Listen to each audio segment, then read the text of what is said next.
아멘. 하나님 말씀 여호수아서 3장입니다. 하나님 말씀 여호수아서 3장 7절과 8절 보겠습니다. 여호수아서 3장 7절로 8절까지 보도록 하겠습니다.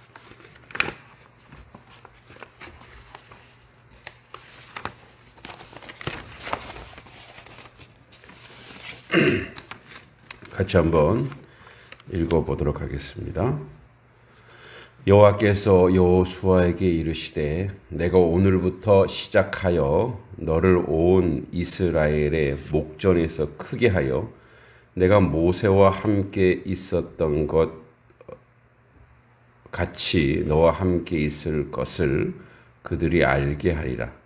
너는 언약궤를 맨 제사장들에게 명령하여 이르기를 너희가 요단 물가에 이르거든 요단에 들어서라 하라.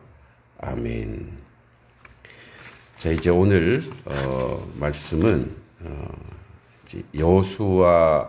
여호와께서 여호수아에게 직접 이제 이르러 구체적으로 또는 세밀하게 하나님의 뜻을 전하고 있는 내용입니다.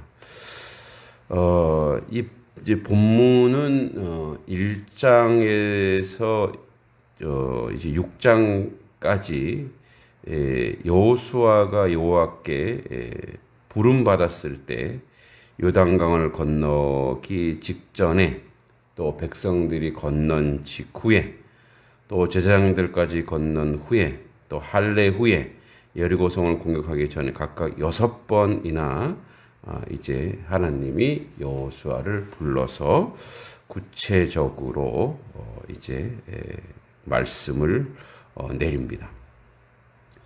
하나님의 지시를 아주 구체적으로 이제 하나님이 말씀해 주셔서 그들이 어떻게 행해야 될지, 즉 광야를 떠나 제2세대인 다음 세대인 이스라엘 백성이 어떻게 행할지 몰라 하나님이 그들의 가야 될 길에 대해서 구체적으로 말씀하셔서 그들이 행할 길에 대해서 알려주시고 계시겠다는 거죠. 그러니까 이 말은 하나님이 항상 이들의 이 초행길이죠. 낯선 길입니다. 개척의 길이죠. 하나님께서 구체적으로 함께 하겠다라고 말씀하시는 거죠. 그래서 하나님께서 이 언약의 백성들 가운데 자신의 뜻을 이루기 위해서 아주 구체적으로 이 내용을 가지고 자신의 뜻을 계시하고 있는 분이라는 것을 본문을 통해서 우리가 확인할 수 있습니다. 하나님께서 여호수아에게 친히 말씀하시는 것으로 이스라엘 백성이 요단강을 건너는 방법과 그 목적을 분명히 밝혀주고 있습니다. 내가 오늘부터 시작하여, 그러니까 오늘부터 이 말은 하욤 핫제, 그러니까 이 하라고 하는 날, 이란 의미, 욤 및 하는 이제 지시 형용사입니다. 자, 오늘부터 이 날부터 이제 하나님이 구체적으로 시작하겠다라는 얘기죠. 그러니까 이 날, 오늘 내가 시작할 것이다. 그러니까 하나님이 지금, 오늘 내가 이 일을 시작할 것이다. 라고 이야기하고 있습니다. 다시 얘기하자면 원어 성경의 내용을 구체적으로 풀이하면 오늘 크게 하기를 시작하겠다. 그러니까 너를 온 이스라엘의 목전에서 크게 하여, 그러니까 내가 너를 오늘 크게 하도록 하겠다라고 이야기합니다. 이제 딸에는 여호수아를 선택하고 여호수아에게 뭔가 집중하고 있는 모습이 여기에 비춰집니다. 그래서 이렇게 얘기합니다.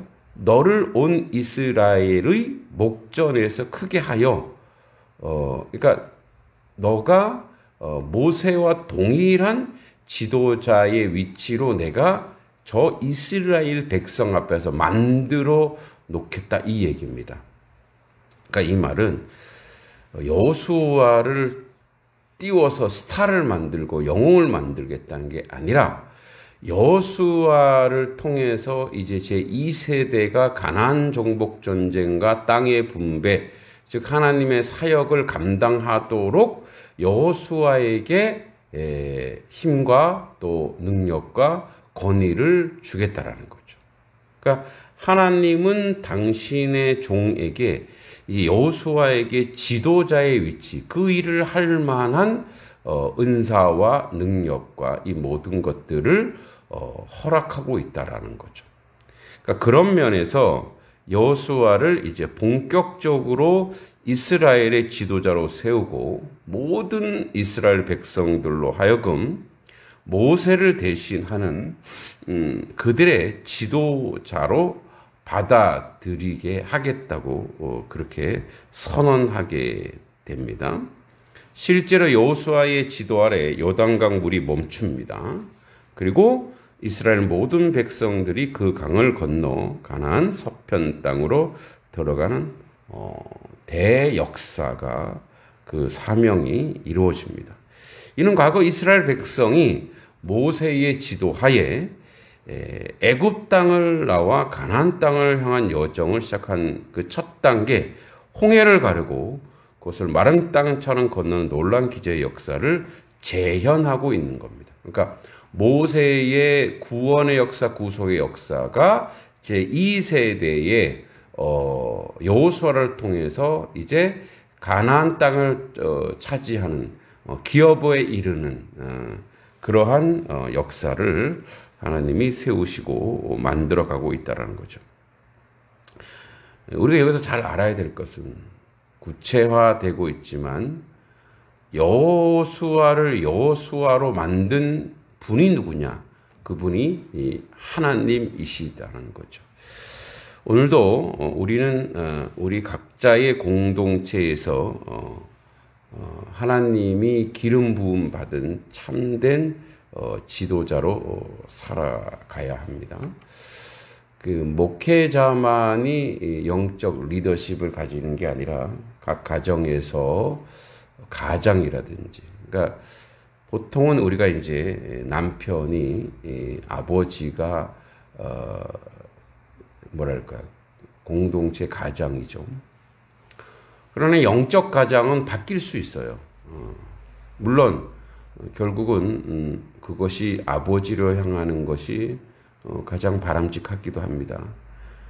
그러나 영적 가장은 먼저 믿은 사람, 믿음을 가지고 있는 사람입니다. 영적 가장이 해야 될 일이 뭐냐?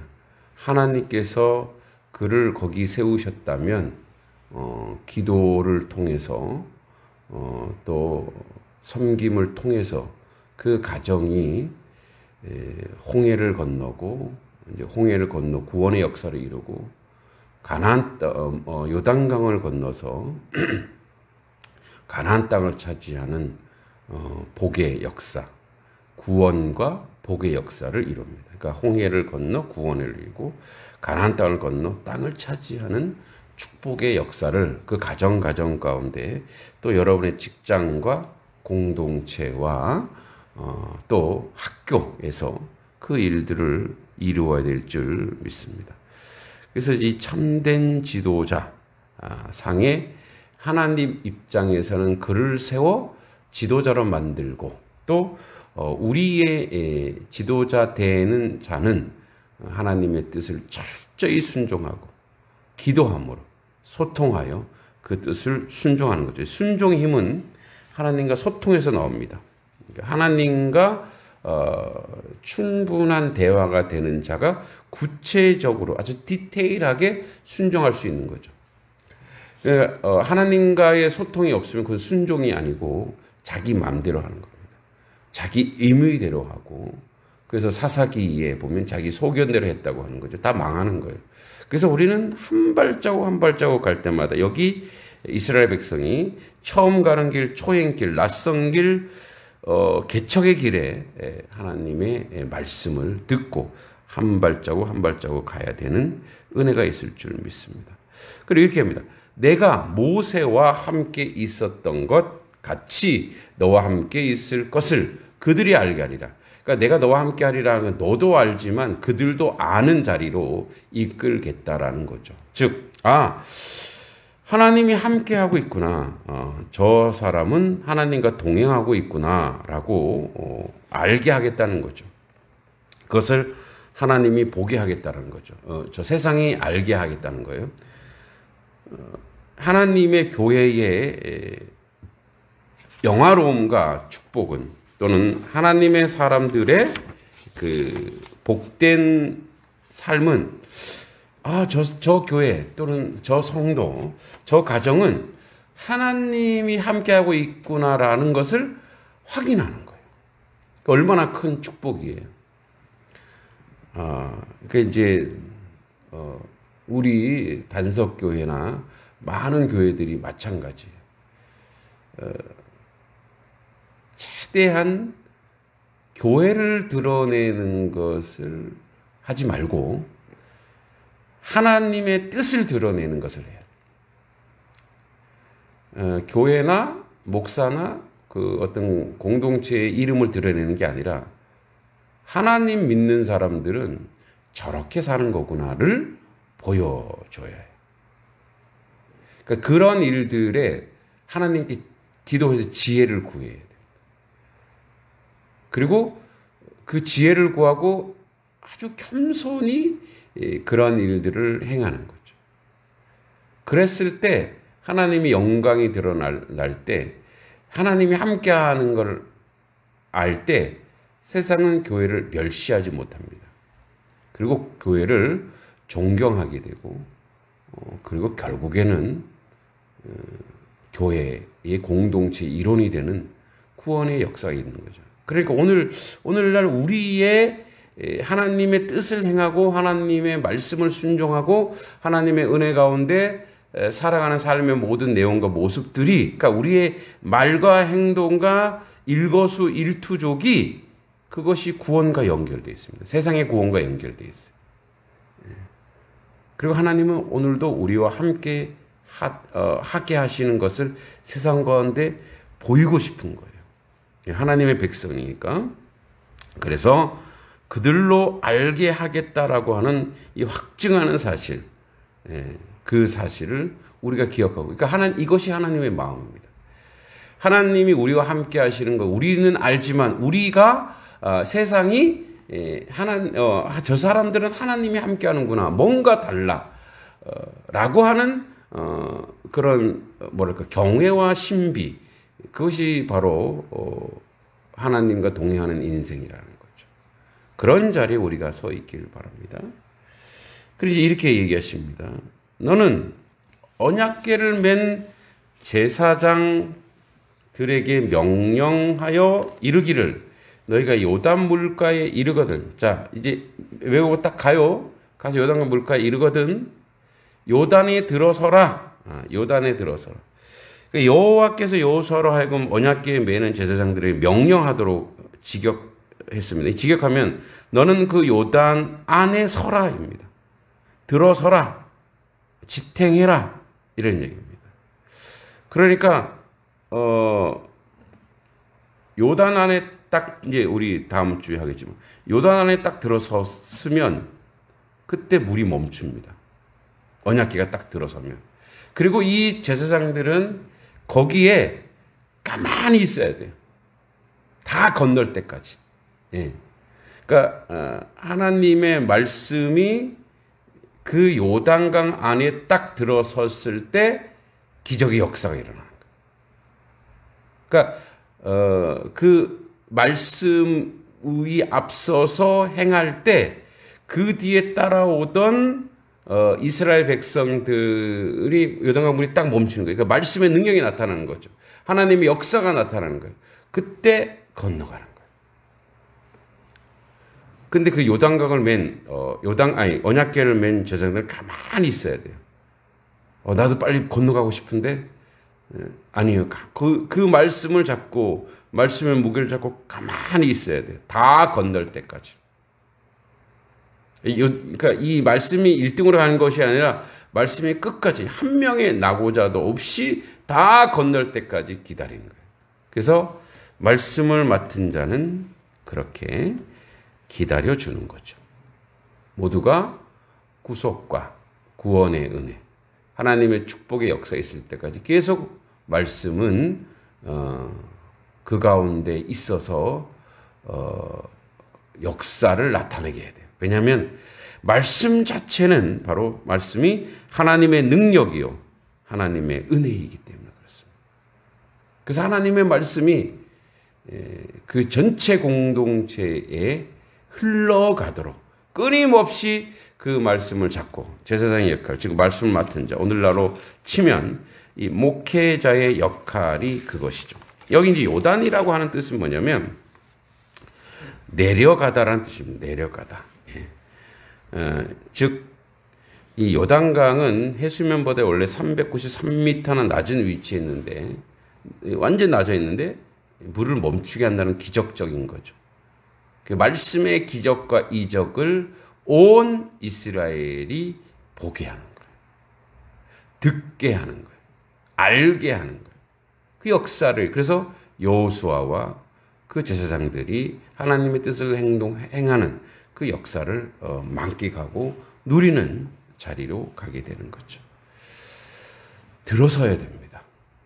여러분, 우리 모두 말씀을 맡은 하나님의 백성이니 우리가 그 말씀을 잡고 늘 끊임없이 그 말씀을 전하고 선포하고 외치는 거예요. 여러분은 가정에서, 직장에서, 학교에서 그러니까 인위적으로 그 말씀을 외치는 것이 아니라 말씀이 되어 이 땅에 오셔서 행하신 것처럼 우리도 예수의 제자가 되어 말씀대로 이 땅에서 살아내는 것, 그것이 말씀 그 자체인 거죠.